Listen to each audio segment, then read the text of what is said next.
Good evening, everyone. My name is Shelby O'Leary with Carroll County Public Library. Thank you for joining us tonight for our program Scams, What You Need to Know.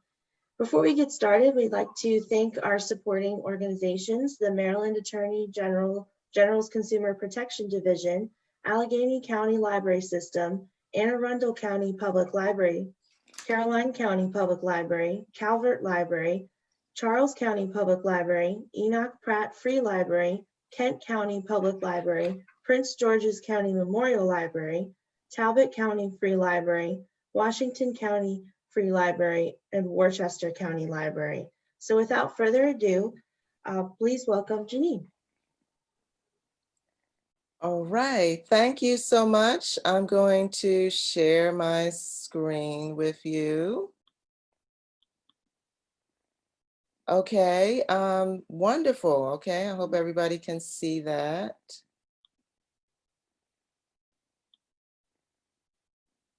Okay, so we're going to be talking about scams, what you need to know. And I want to just start off by talking to you about 3 units in the Consumer Protection Division that can help you. First of all, we have our mediation unit, which offers free mediation if you have a dispute with a business, and it can be around a defective product, the business is not holding up the terms of the contract that you have with you, or it could be you have a warranty dispute with a business. We also have a health education and advocacy unit that mediates billing disputes with healthcare providers, as well as coverage or billing disputes involving health insurance companies. And then lastly, we have an identity theft unit that can advise victims of identity theft about what are next steps that they need to take as they try to mitigate the circumstances. And I will have contact numbers for these units at the end of the slide, so don't worry. Okay, so I always like to start off with a true-false question. So each year, scammers steal $2 billion from people aged 50 and older through scams and identity theft. Does that sound true or false?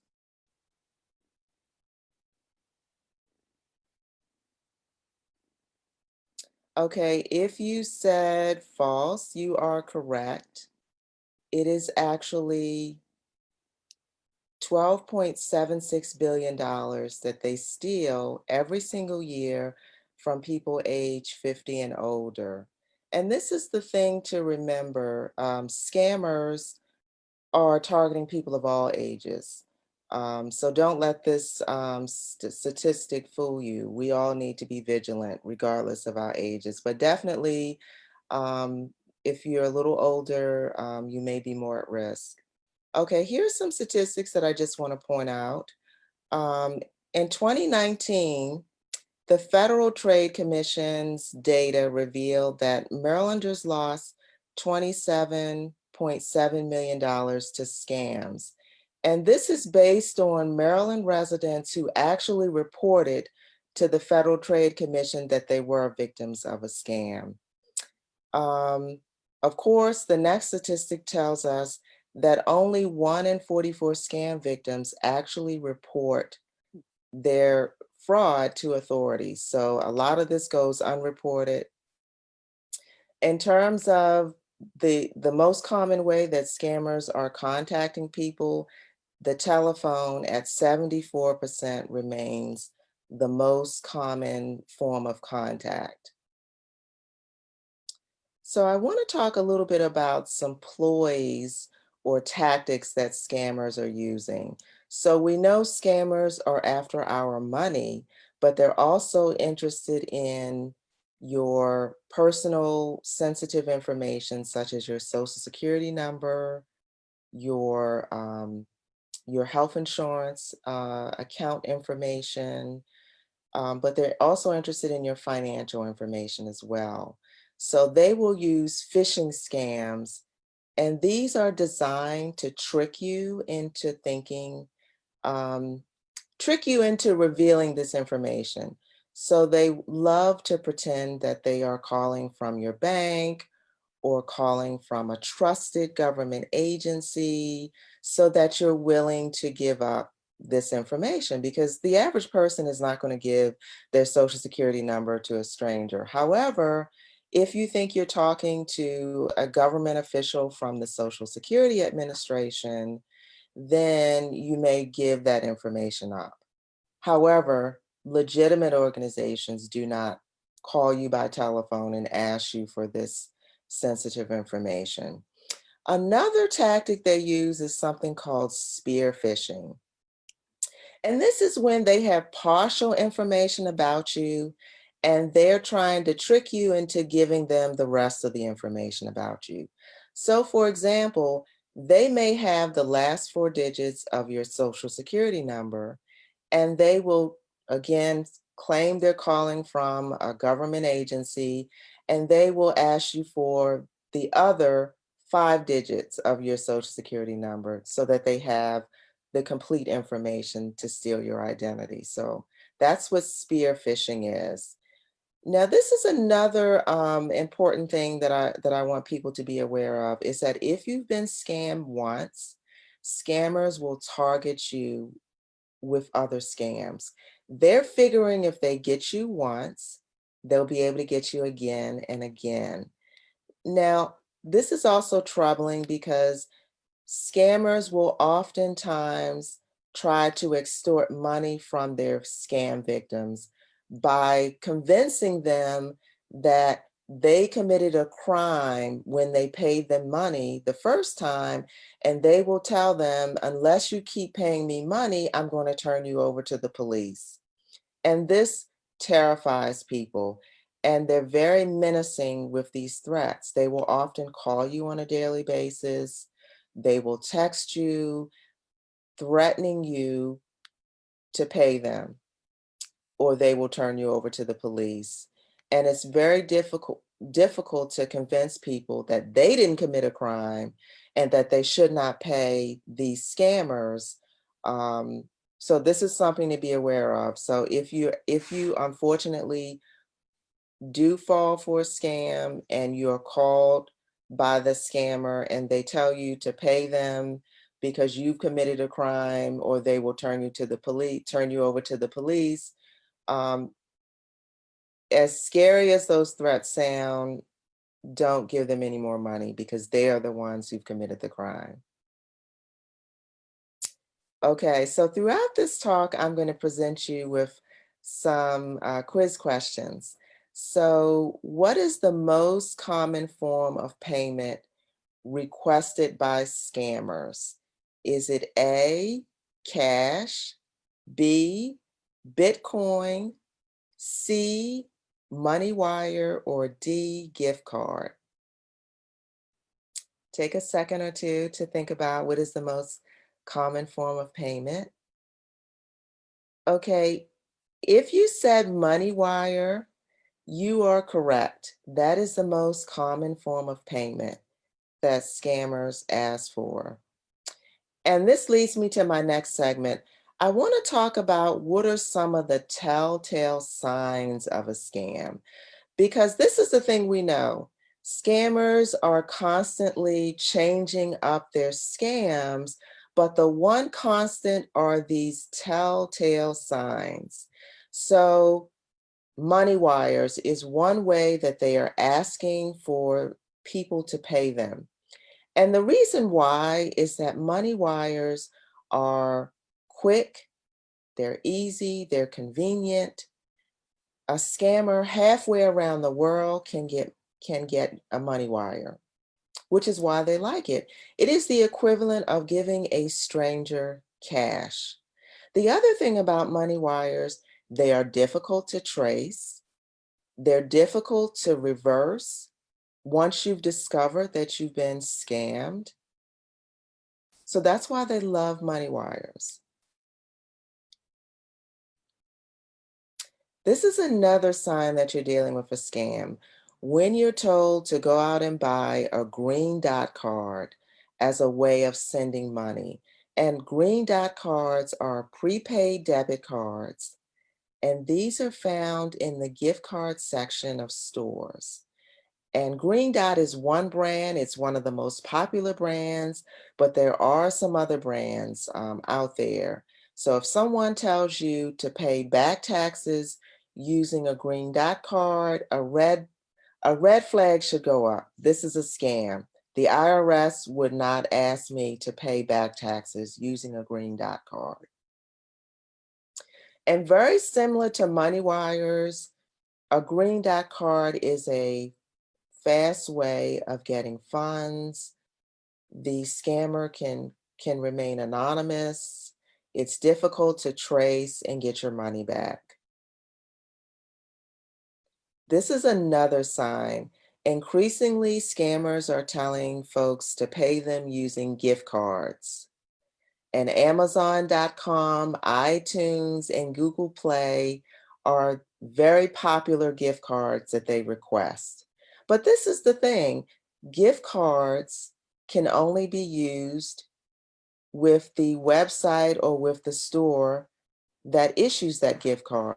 So Amazon.com cannot be used to pay back taxes, for example. So if a scammer is telling you to pay with an Amazon.com gift card or some other gift card, then you know that it's a scam. This is another clever, sophisticated scam.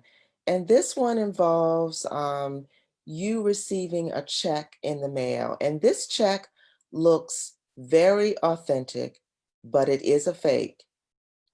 And the scammer will tell you to take this check to the bank, deposit this check into your checking account, keep a little bit of the money for yourself, but then send the majority of the money to a stranger. Now, sometimes the bank will say, we can't accept this. This is a fake. But sometimes the bank does not know until the check doesn't clear. So be very suspicious if you get a check in the mail, you are not expecting a check, and you are told to deposit this check into your checking account and send the majority of the funds to a stranger because you're setting yourself up for a loss. This is another hallmark sign of a scam. You are told that you have won millions of dollars in a sweepstakes or a lottery, or you're told you're about to receive a grant, but if in order to get the grant, you have to pay a processing fee. Or when it comes to a lottery or sweepstakes winnings, they will tell you you have to prepay your taxes in order to get your big winnings. This is the thing, winning is always free. You don't have to prepay taxes. You don't have to pay a processing fee. So that is a big red flag when you're told you have to pay money up front in order to get money. And lastly, this is a big red flag of a scam. A call comes in, you didn't initiate this call, and the caller is asking you for sensitive information, your social security number, your bank account information, your credit card number, your username and password to your online banking account. And increasingly now, and during the COVID-19 pandemic, they may be asking you for your Medicare number or your health insurance information. So the key is you did not initiate the call. So that's how you know that it's questionable, and you should not reveal any information about yourself when you don't initiate the call. Okay, I'd like to talk about some COVID-19 scams that are making their way. So you probably have seen on social media offers for fake at-home COVID-19 tests or COVID antibody tests. You may even be getting calls or text messages offering these fake tests. Ignore them. They're not legitimate. You may also be seeing offers online for bogus cures, vaccines, and treatments. Again, don't waste your money on these things. They're unproven. This is just a way for somebody to make a quick buck. Now, this is also another COVID-19 scam that we're seeing. And we're seeing this primarily on social media, where there are offers claiming to be from the federal government, claiming that you're eligible to receive a grant from a COVID-19 relief fund. Unfortunately, no such fund exists at this time. It doesn't exist. You may also be receiving offers claiming to be relief funds from major US companies. There are not any major companies offering any kind of COVID financial relief.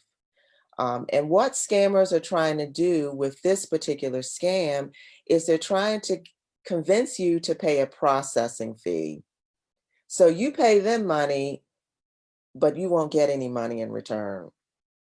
They may also ask you for your social security number and ask you for your checking account so that they can direct deposit your money. If you give them your social security number, you are of course putting yourself at risk for identity theft. But if you give them your bank account information, they could actually take money from your bank account, even though you haven't signed a check. Your bank will assume if you give someone your checking account and your routing number that you're giving them permission to access your bank account, not only once, but as many times as they want to do so. Also, beware of scam contact tracing messages. And these messages will include a link, a malicious link.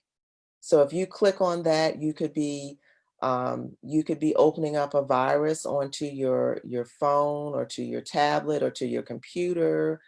Um, Also, scam contact tracing messages may ask you for your social security number. They may ask you for your bank account information. This is the work of scammers. Legitimate contact tracing messages do not ask you for any financial information. They don't ask you for your social security number. So that's how you know the difference between a legitimate versus a scam contact tracing text message or even telephone call for that matter. Now, if you've been following the news recently, you know that Pfizer has come out and said that it has a promising COVID-19 vaccine candidate. So scammers have already been contacting people, telling them that they can reserve their COVID-19 vaccine for a fee. Just give us your credit card number and you can reserve your COVID-19 vaccine. The vaccine distribution plan does not work this way. You do not have to pay money to reserve the vaccine. There's a very coordinated plan that involves giving those at the highest risk the first opportunity to be vaccinated once we have an approved vaccine. And in fact, you can visit the Maryland Department of Health's website where they actually have Maryland's draft vaccine distribution plan on their website. But please do not respond to calls or any online offers telling you you can reserve your vaccine for a fee. Now, we all want to get the most up-to-date information about COVID-19. So scammers are continuing to send out emails and text messages claiming to be from health authorities, and they claim they have updated information. Click on this link Again, this is another attempt to put a virus on your computer, put spyware on your computer. So please don't click on those links. Now, this is also another time when a lot of us want to give to charities because we know that many people are in need. So scammers are setting up phony charities. They're calling people and they're very aggressively seeking donations. So again, you want to steer clear and really go with charities that you are familiar with rather than someone that calls you over the phone and they claim they're from a charity because they may not be. So what are some quick tips to help you avoid COVID-19 scams? Be very skeptical. Right now, there's not a cure. So any claims that a product is a cure or will prevent you from getting COVID-19, be skeptical. Save your money.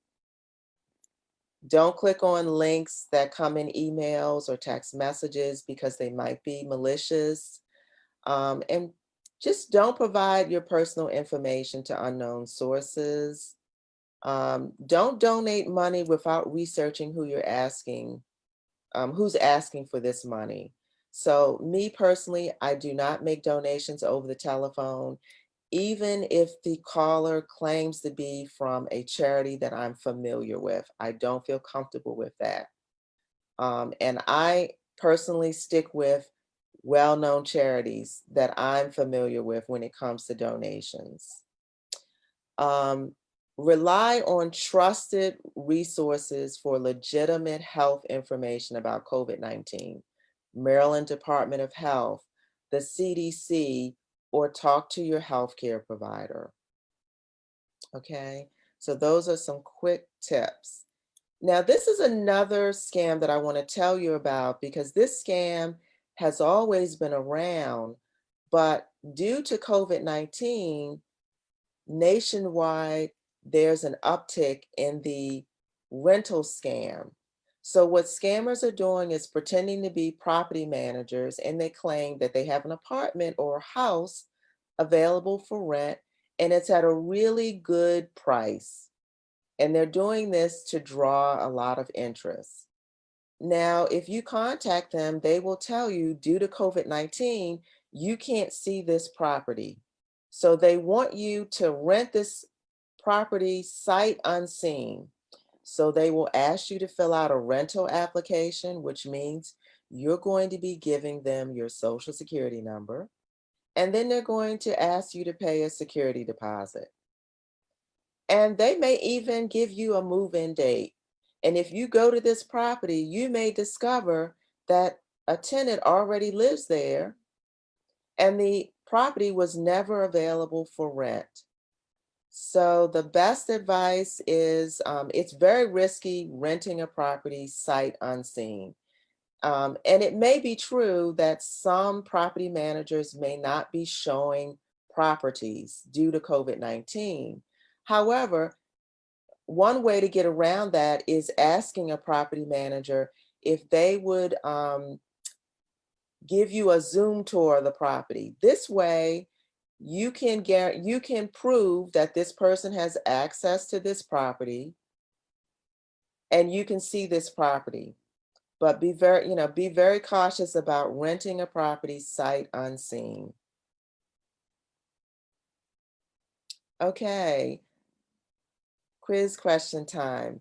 Victims of the grandparent scam lose an average of A, $500, B, $9,000, C, $250, or D, $1,500. What is the average amount lost?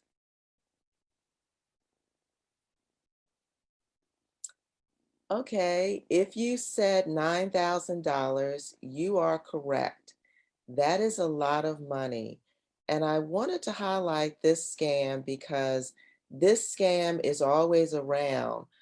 But during this time, grandchildren or family members in general might be contacting a grandparent asking for financial help.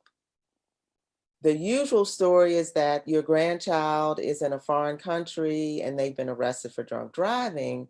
However, during this COVID-19 pandemic, a scammer could call claiming to be your grandchild or a family member who needs money for rent, who needs money for medical expenses, who needs money because they've been in an accident and they need to fix their car. There's a number of reasons why they may say they need money, but this is what they usually tell you. Don't tell anybody and send money right away. And if the scammer is local, they may even offer to send a messenger to your home to pick up the money. So this is the thing, don't send money. Contact the family member who supposedly needs your help.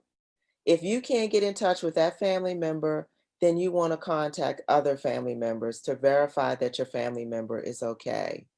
Now, what happens if no one is heard from the family member and you can't verify that they're okay? This actually happened to a lady that I met, and she ended up charging $32,000 on 3 of her credit cards because she couldn't get in touch with her grandson and he wasn't answering his phone. So you might want to have a code word or safe word that only a family member would know. Maybe there is a question that only a family member would know the answer to. That might be a way for you to verify that this person is, this is legitimate versus illegitimate. Okay, so I want to talk next about a couple of phishing scams that I want you to be aware of. And phishing scams are when scammers try to trick us into revealing sensitive information by pretending to be from a government agency or from a business, some sort of legitimate institution. Okay, so a lot of us are buying more things online now. So we're using our credit card more so than what we may have been prior to the pandemic. So this scam is very sophisticated because the scammers know your name, they know your address, they know your credit card account number. And they contact you, and one of the calls may go like this. They may say, Miss Jones, we're just calling to verify that you made this $50 charge that came in for an Exxon gas station in Tampa, Florida. And Miss Jones says, no, I'm here in Maryland. I haven't been to Florida. So then they say, okay, we're going to open a fraud investigation. And then they say to Miss Jones, can you get your credit card?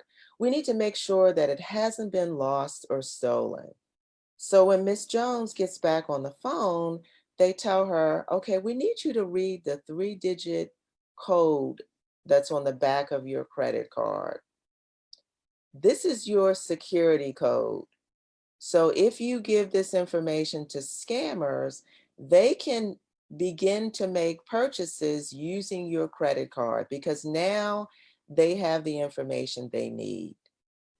So a legitimate fraud alert call from your credit card company does not ask you for your security code. They will ask you to confirm yes or no whether you made a purchase. They're not going to ask you for your account number either because again, they already have this information. But if you get a call and you're still not sure if it is legitimate, there is no harm in saying, I need to call you back, and getting your credit card and dialing the customer service number from your credit card and explaining to them that you got a call from someone in the fraud department claiming that there was suspicious activity with your credit card and you want to verify that that call is legitimate.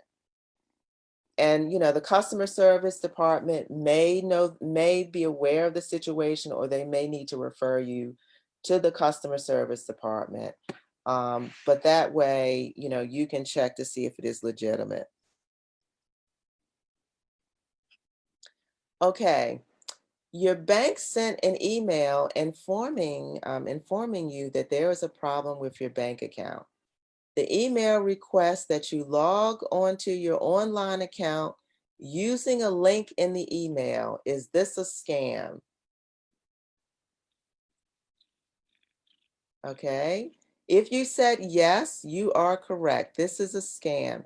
You might get an email from your bank alerting you to a problem, but the suspicious thing is the link in the email. So if you do get an email and you're not sure if it's legitimate, again, there's no harm in contacting your bank using the customer service number that's on your bank statement and asking them, I received an email or I received a call saying there's something wrong with my account. Can you verify this information? And that brings me to a very common scam where scammers will pretend to be calling from your bank, and they will tell you that your bank account has been temporarily suspended. Now, this one scares a lot of people. The idea that you cannot access your funds. So what they tell you to do to reactivate your account, I should say, they will tell you you need to confirm your account number and your social security number. If there is a problem with your bank account, your bank would not ask you to confirm sensitive information over the phone. So be suspicious of calls coming in saying that there's a problem and asking you for sensitive information. Okay, this one is another scam. This one started making the rounds last year and it is still going strong even during the pandemic. Scammers are pretending to be from the Social Security Administration, and they're telling you that your Social Security number has been deactivated or your Social Security benefits have been suspended due to fraudulent activity occurring in another state with your Social Security number. And they will ask you to confirm your Social Security number over the telephone. And then they will tell you to get a new Social Security number or to reactivate your Social Security benefits, you need to pay a fee. The Social Security Administration does not ask people to pay fees to get a new Social Security number if there ever was fraudulent activity involving their Social Security number. So this is something that you should, if you get this scam call, the Social Security Administration's Inspector General is the place to report this scam because they're taking this very seriously. This is another scam. So if you are a Medicare beneficiary or you have a family member who is who has Medicare, scammers are constantly calling and offering a free knee or back brace. And they will tell the consumer, all we need is your Medicare number. And many consumers say, no, I'm not interested, but they still receive a brace anyway. And they learn that Medicare has been billed. So if you receive a knee or back brace and you didn't authorize it, your doctor didn't authorize it, contact Medicare right away and let them know that this is a fraudulent fraudulent activity. Don't respond to radio or any TV ads that are urging you to call to get your free brace, because these are people that want your Medicare number so that they can bill Medicare for unnecessary medical devices that you don't need. The other thing, if you hear a knock on your door and there's a delivery person and he's telling you that he has medical equipment for you, you do not have to accept delivery, particularly when you know that you didn't authorize and your doctor didn't authorize you to receive a knee or back brace. Don't accept delivery and contact Medicare or the Inspector General for the U.S. Department of Health and Human Services.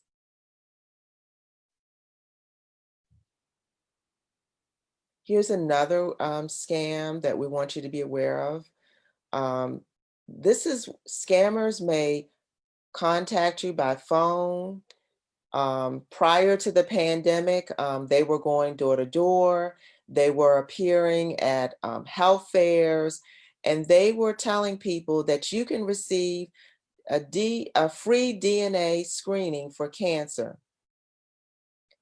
And all they need is your Medicare number and possibly your Social Security number.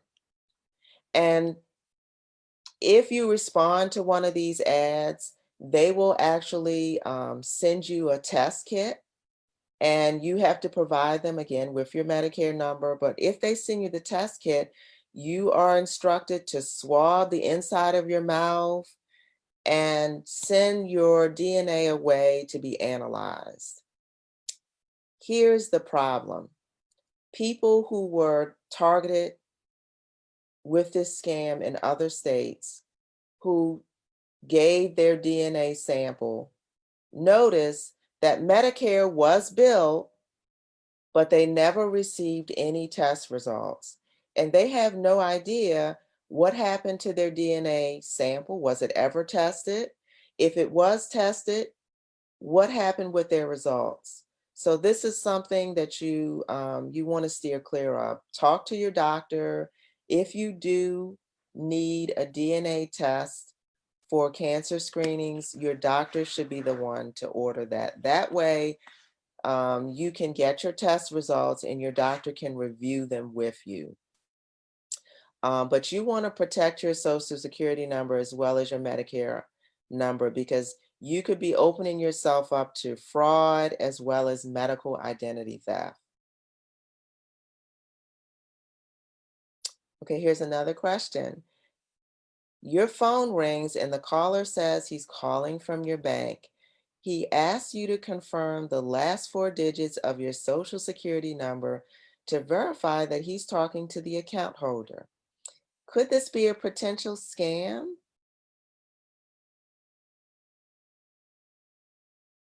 Yes, yes, because this could be a phishing scam.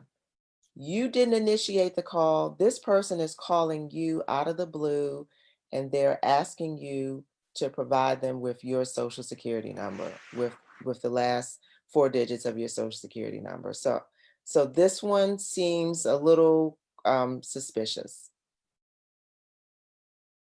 So how can you protect yourself? First of all, if you're getting calls and you don't recognize the number on your caller ID, hang up. If you don't have caller ID or you're awaiting a call and you pick up the phone, once you get an idea that you don't know the other party on the line, hang up. Don't worry about being polite or rude. You're trying to protect yourself. The other thing is, don't reveal personal information about yourself over the telephone when you're talking to strangers. I meet people and they tell me, um, yeah, I knew I was talking with a scammer. And I told them that my husband died 10 years ago. I told them my grandson goes to school in Michigan. You are revealing information to criminals that can be used to develop a profile so that they can figure out what type of scam works well on you. So really be cautious about what kind of information you share with other people. When it comes to your health insurance information, and that includes your Medicare ID number, guard it like you would your Social Security and your bank information. Don't share it unless you are 100% sure you know who you're dealing with and you initiated the contact. And just be suspicious of emails or text messages that claim to be from legitimate organizations asking you for this sensitive information.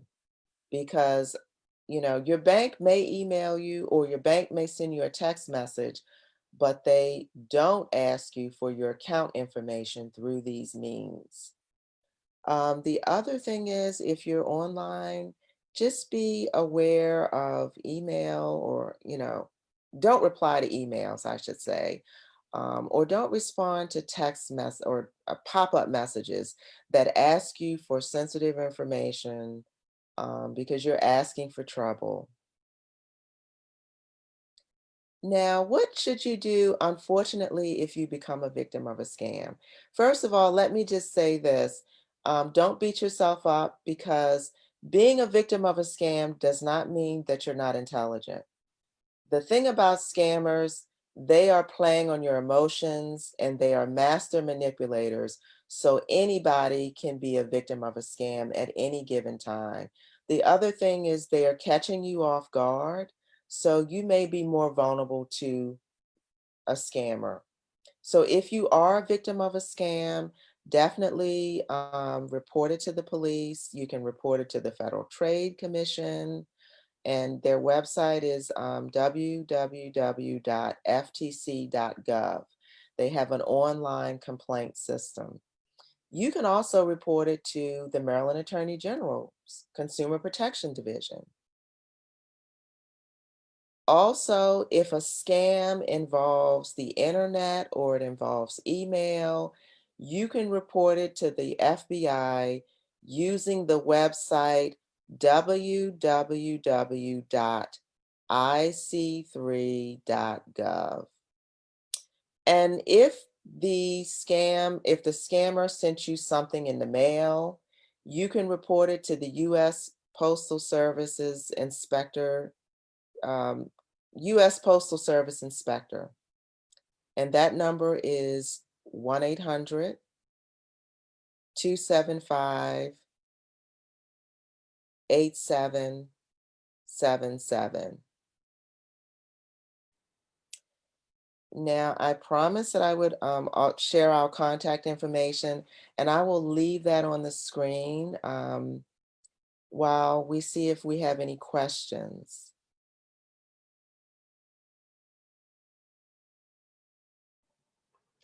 So we have an experience, not as much as a question, but an experience um, from Mary on Facebook. And she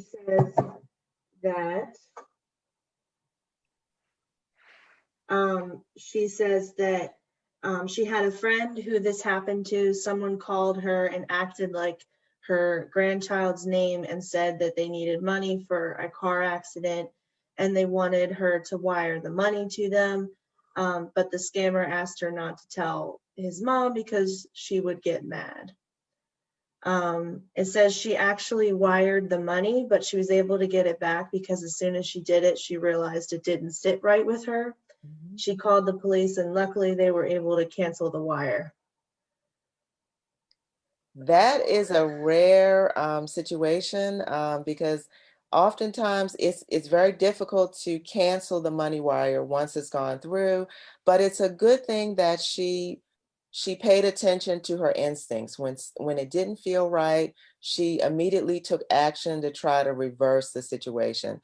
This is another piece of advice: is it might be a good idea to have a buddy, somebody whom you can call before you take action. So if you get a call and the person is saying, "I'm your grandchild and I need money right away," before you take any action, call your buddy and say, "Look, I got this call. Does this sound right to you?" Because sometimes another person can be a little more objective than we are. Because again, remember I mentioned scammers are playing on your emotions. So when you're emotional, you're not thinking clearly, whereas someone else can be more objective and kind of say, that doesn't sound right. I don't think you should send any money to this person. This sounds like a scam. So that's a Yeah. good point. Yeah. It looks like Eileen also commented, said that another phone call with a scam that you can get is a tape, is Amazon saying that you bought something and they give you an amount and a number to call back. Well, another, speaking of Amazon, this is another scam where you will get an email and it claims that a package was, they attempted to deliver your Amazon package, you weren't home or you didn't come to the door, and the email is prompting you to log into your Amazon account and print out a shipping notice or some kind of notice. And what they're basically trying to do is they are trying to get your Amazon username and password. So be very, just, be cautious. You can monitor and track your shipping using your Amazon account. And, in most cases, even if you're not there, your package is left at your doorstep. So a red flag should go off if someone says, you weren't home, especially these days when most of us are home, you weren't home to receive delivery. So be on guard with those kind of calls. Yeah, definitely. I'll do one last scan here, but it looks like that is about it for questions. Yeah, that's about it for questions. Okay. So we'd like to thank you again, Janine, for helping us with this today and giving us some very helpful information and how we can avoid scams and all the things we need to know. So we thank you again and have a good evening. Thank you, everybody.